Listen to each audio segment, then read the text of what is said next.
Hey everyone, Tyson Alger here inside the MGM Grand Garden Arena following Oregon's 95-89 win over Arizona to advance to the Pac-12 title game for the third time in 4 years.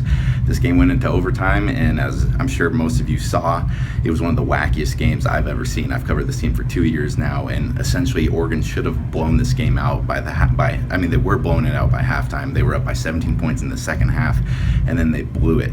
Basically down in the last minute, they had a 7-0 lead. Arizona closed on a 7-0 run, which culminated with Arizona making one of two free throws with 0.4 seconds left to send the game into overtime. Most teams buckle after that, blowing a big lead like that, but Oregon really bonded together. Dwayne Benjamin came back into overtime, sank a three-pointer to go ahead. Dylan Brooks followed with another three-pointer, and then this Oregon team, which struggled so much with free throws there in that second half, was able to kind of sink the ones that they needed to in that final portion. This was a really big win for Oregon just to kind of get over that Arizona hump. They already beat them earlier in the year, but this would have been a devastating loss if they would have lost this one. So now Oregon goes into the Pac-12 championship game for the third time in 4 years. They will play the winner of Cal and Utah.